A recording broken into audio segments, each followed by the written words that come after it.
Welcome everyone to our podcast Revenue Checkpoint, where we discuss how to rescue revenue. John, would you like to introduce yourself to the audience, please?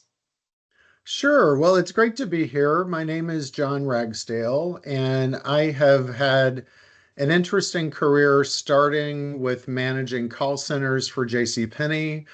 I moved to Silicon Valley in the 90s to work for early CRM vendors and climbed into the ivory tower for Forrester Research to become an analyst in the early 2000s. And for the last 19 years, I've been a VP at TSIA, doing a lot of work with service organizations on operational issues, revenue profitability issues, and doing a lot of work with vendors like yourselves who are trying to expand their target market, help them with go-to-market messaging.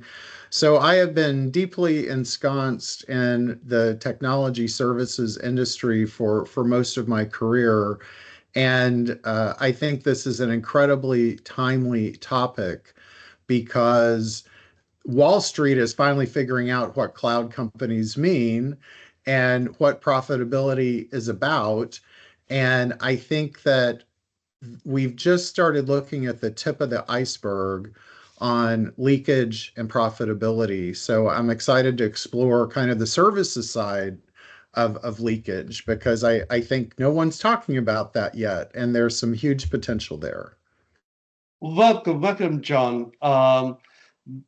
You have a rich experience there, and especially with your whole background, I think our audience will find it very useful discussion. A little different from some of the previous podcast topics, but this will be very amazing. Looking forward to the discussion.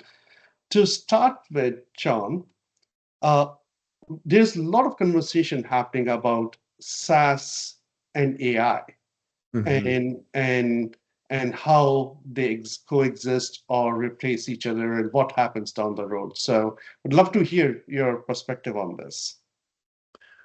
Well, I've been doing webinars on AI for probably 5 years now. And I can tell you that initially there was massive interest in this topic, and interest is waning because few companies are getting really the value they expected from their investments for a lot of problems. I think we may dig into some of those. But I always have viewed AI as an enabler. I think it's going to be shining a light on a lot of problems. I think it's going to help companies understand historical patterns, especially around pricing and profitability. But despite the headlines, I don't see AI eliminating a lot of jobs, at least in the foreseeable future. And if your job is going to be eliminated in the short term by AI, you probably need to be upskilling yourself because you probably can see that coming. So I think that AI is going to be a massive enabler of success for SaaS companies if they're wise enough and brave enough to really embrace the potential. Thank you, John. Absolutely, AI is here to stay for the right purpose. So Mhm. this is the AI agents and all of that will shape up a lot of what we do. The human brain is still required. Um, Absolutely. yeah, thank you. So our audience is always interested in understanding a lot about the revenue leakage and what's happening in this space. So I'll ask you a couple of quick questions. Do you see if revenue leakage exists in the SaaS companies? Revenue leakage exists, and I think that some of it is obvious, but I think a great deal of it is not obvious. And I think for many SaaS companies, especially legacy on-prem companies that are moving to SaaS, they're still figuring out the business model. They're still figuring out the processes. And until you've got those processes defined, you've got your data in a really good condition, it's going to be hard to figure out the source of the leakage and how to fix those leakages. So I think it is a much bigger problem than people realize. And you probably know this better than I do. The numbers I see is margins on products for SaaS companies could be around 70%, but for services, the average is around 40%. So it's a people intensive business, and the leakage potential could completely erode any profit from services at all. So I just don't think it's a topic people are talking about. I think sometimes they don't really want to know the truth because they're so focused on just getting this model working that little details like profitability are on the roadmap, but not there today. That's very interesting. And Wall Street has started turning on those companies. Mhm. And they are saying, show us the margins. The rules of 40 is becoming enforced, if not 40, maybe even 52. You have been promising so much in this SaaS world. Show me the money. Thank you. Thanks for sharing that. Do you know any, can you give any percentage? This has been a difficult question, but I'll ask you anyway. What is the percentage that companies might be leaking annually? I would say, just based on some of the companies that are honest enough to tell me, that leakage on services could be from 25% to as much as 50%, particularly on very large, high maintenance accounts. And, some of the things that we are seeing from some of the big players in the market who are doing the math and figuring this out, and they're making some very strategic plays to correct the situation. I think for the other companies, I mean, not to scare people, but I do think 50% is a possibility on the services side. And Wall Street may be asking them for margin numbers, but they don't even really know how to calculate it. So the numbers that they're giving Wall Street probably are not going to stand up to a lot of scrutiny. Wow, it's a huge, um, I would say, opportunity for people to make more money. So It's a it's massive opportunity because some companies have figured this out. And technology is a great enabler. I know we're going to talk about AI later, but AI can really help you on this particular problem. So yeah, it's not a lost cause, but it's something you've got to start focusing on today. thank you for sharing that. Do you think there is, with this amount of opportunity, there is a designated owner in each company who wakes up in the morning each day thinking about revenue leakage and addressing revenue leakage? For most companies, no. I don't think there is. They're worried about churn rate. They're worried about the standard numbers they're reporting, not necessarily what makes up those numbers.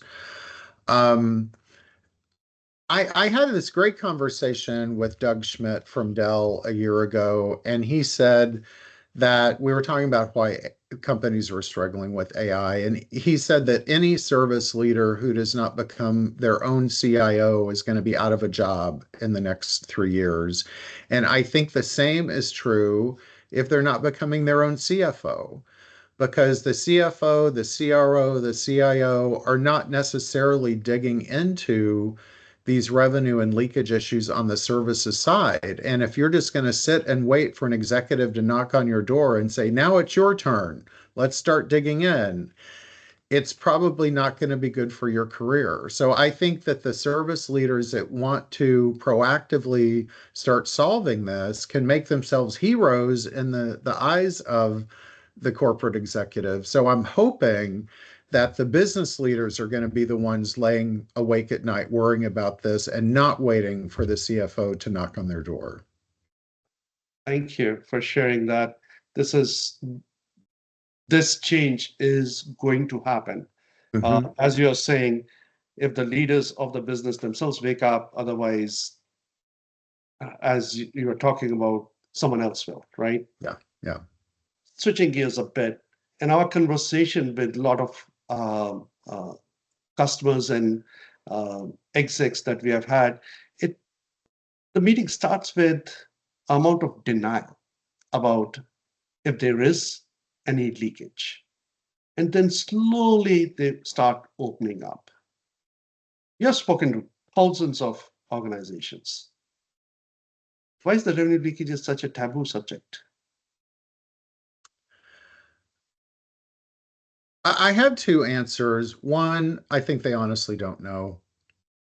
And I think that, some of the examples I have, figuring it out is such a complex problem that they just ignore it because they don't want to do the heavy lifting to figure it out. And I think for other companies, they've got a margin number that they're reporting on a monthly basis, and they're getting some good feedback on that. And they don't want to dig into it and report that actually the margins are much worse than they're reporting. So I think there's denial from some companies. The problem exists. I think in other companies, it's more of a position protection play that they're in denial because they don't want people to find out really how messed up some of their accounting could be.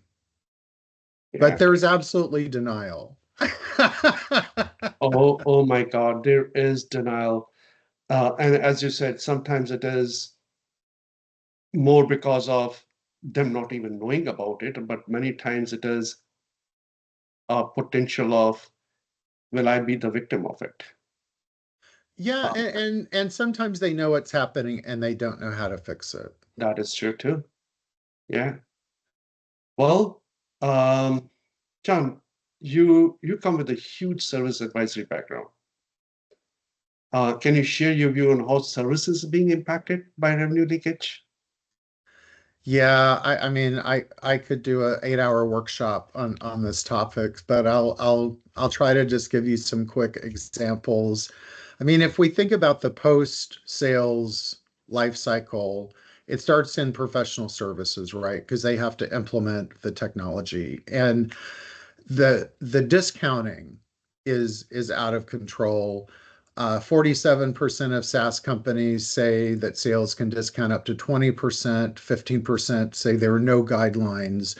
So even if you do a really good job of building out a price book for services that will get you profitability, if sales is just going to give it away for free to sweeten the deal, you're going to lose money to begin with. But I think even more complicated is services are moving to this subscription model where they're selling bundles of subscription services by points or credits or hours. And how are they coming up with the appropriate pricing for those? They've got no history to base it on. It's a fixed price, repeatable offer. And it's going to be different every time because every customer's got different requirements. So this is something everybody's rushing to because they see it as a new stream of revenue. But I sincerely doubt a lot of that revenue is going to be profitable. I'll give you another quick example for managed services. I talked to one very large managed services company, and they told me that for one account, it's a $40 million account, that they charge for all the moves, ads, and changes for these accounts. And on a monthly basis, they've got 4 databases, and it's taking one person 2 weeks a month just to identify all the moves, ads, and changes that have been requested. The invoicing person takes 11 days to create that invoice, and they're suspecting that they're only billing for 30% of the actual work performed on this $40 million account.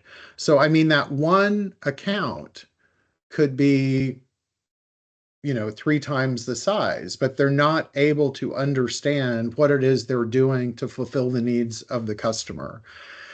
And you've got a lot of examples in support. 60% of companies treat support as a cost center. You have companies like ServiceNow and Salesforce that are being very transparent about profitable support, profitable success. But for many companies, they're still giving it away. And the average cost of a support ticket is around $250. So, depending on how efficient you are in support and if you've got really high maintenance customers, we're seeing some companies starting to have difficult decisions with customers saying, we can no longer afford to support you.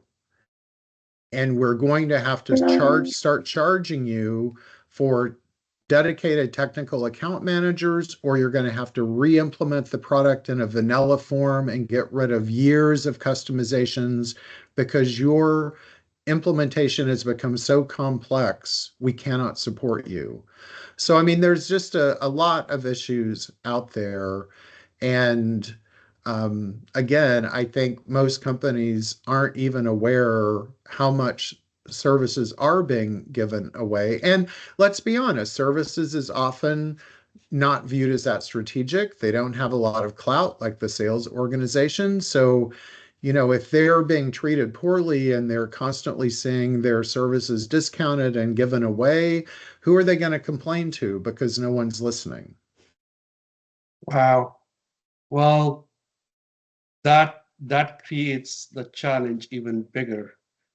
Um, and as I'm thinking through this, one of the questions that comes to mind is, uh, looks like, and this struggle will remain in the industry, is the difference between acceptable friction and monetization of the Mhm. services and a true leakage. And where should the line be drawn by the execs in this context, right? Because there will be something that probably will be acceptable to run the business. Well, I think if you're looking at annual recurring revenue or net recurring revenue, if you've got your eye on this big picture, sometimes it's worth giving away services to make a customer successful. If they're getting value, if they're getting a return on their investment, they're going to renew, they're going to buy more from you. So there's a certain level of giving away services that makes sense.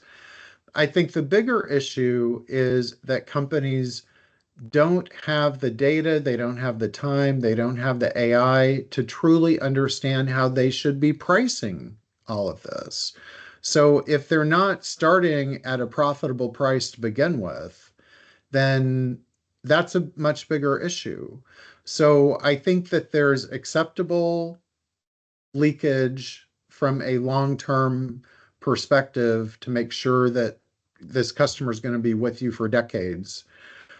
But the rest of it is just some heavy lifting involved to redo some of your processes and your policies, to fix some of these day-to-day issues that are not a strategic solution.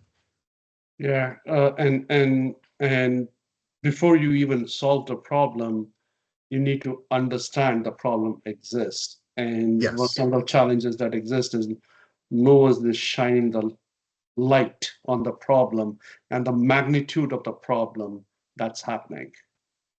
Well, that's true. And I think that if they understood the magnitude of the problem, it probably would become a priority. Yeah. But there's just not a lot of pressure, to do that deep level of auditing to understand. Yeah. So, uh, obvious question that comes to mind, which I think this is the answer, is why revenue leakage isn't getting the same attention as a churn might be. Well, Wall Street's asking about churn. Uh, Churn is a very, very hot topic. It's also very, very easy to measure, right? They renew, they don't renew. That's an easy number. Getting into profitability on onboarding a customer, getting into the total cost to support a customer for the life of a contract, detailing what it actually costs to implement technology which is relying on consultants filing timesheets correctly, all the emails back and forth with development that nobody's counting. It's hard to do correctly. And relying on total manual processes and people having time to log all the necessary expenses is maybe an unrealistic expectation. So I do think that technology and AI can be an enabler here, but if you are so busy working 60 hours a week just doing your job, who's got the time to go do that digging? This this is interesting. So how should we think about some leading indicators that the exec should start paying attention to, that people who are thinking they are doing okay, and I believe some are, what are those leading indicators that they should be watching out for so that they can start questioning themselves and start looking for the data there? Well, you know how in a sales organization, you've got this amazing pipeline, and it looks like you're going to make millions or billions of dollars, and you come to the end of the year and you didn't hit the revenue number. And I think that companies easily recognize that our pipeline data isn't accurate. And the same thing can happen on the services side, that they see these services, they're forecasting how much services revenue is going to come in. It's not coming in, sometimes because of discounting, but they've also got a general profitability number. They know how profitable each department is supposed to be, and they miss that number. So what's the reaction today? You yell at the executive, the employees don't get their bonus that they're supposed to get, but we're not digging into why it happened. So I think that we're being very reactionary, and we're punishing people with reducing salaries, eliminating people, cutting bonuses, but we're not digging into what caused it. And this sort of analysis is sometimes very complex. So I think we're taking the easy route, and we're punishing the victims, but we're not really helping them solve the problem. And you see it happening year after year after year with these companies, and they're never digging into how do we fix it. Very insightful. And definitely that's the pattern that happens. Yeah. So, so in this new age of AI ML, do you see AI ML playing a meaningful role in detecting and preventing the leakage? Well, I want to preface this by saying, even though I'm a technology analyst, I am not one of those analysts that thinks AI is going to fix everything. But I truly believe this is a problem AI can fix. And if you look at some of the pace setters that have done this effectively, and I'll give one example, Informatica, they are like the poster child for advanced AI. And they have done such a good job of analyzing historical patterns across the product side and the services side to truly understand every touch point in the customer journey and how much it impacts long-term profitability. But they also are getting into individuals' steps within the services life cycle and the profitability of those based on historical analysis. And that sort of work is going to help you really price things effectively and understand immediately when something happens that historically has shown that you're going to start losing money on a project. You don't wait till the project is done and you do the accounting and find out you lost money on it. You're going to proactively be notified that, hey, this is veering in a direction we don't want to go. We need to step in and fix it. So, machine learning and AI can look at your business for the last couple of years and start identifying some of these small issues that over time are adding up to a lot of money. And I think it's fair to say that services is a bit behind the AI curve compared to sales and marketing. And I still see companies shopping for use cases. And this is probably a really good use case for them to start with because it's not really a huge change management issue. It's analyzing historical patterns, understanding what's working, what's not working, identifying friction points, and then it can make recommendations on how you should change things moving forward. So it seems a kind of non-intrusive way to get some intelligent insight on the way your businesses are running today and give you some recommendations, hopefully that you will follow to make changes. I mean, you can't boil the ocean, you can't change everything overnight, but if AI can point out to you a dozen problem areas, you can start attacking that dozen problem areas. And after you fix those, it will probably find a dozen more for you to work on. So I think it's really about doing the analysis that we don't have time to do manually and really just giving you more insight into actually what's happening, and then you can build kind of a crawl, walk, run plan for how to move forward and fix some of these issues. Thank you, John.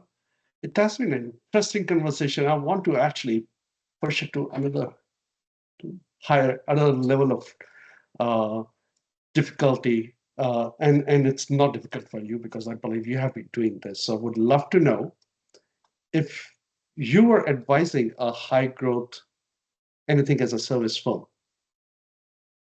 and you were tasked to give them a 90-day playbook, which will start tracking leakage without boiling the ocean. What would that look like? I think that companies too often are acting in a vacuum and telling a services executive to go figure this out on their own when they've been doing their job their same way for 20 years is probably not effective. I think that to create that 90-day plan, you've got to be collaborating with your peers. I think things like you are doing with this podcast to get some of these executives talking about their challenges and their numbers so you can compare what your numbers look like compared to some of these pace setter companies.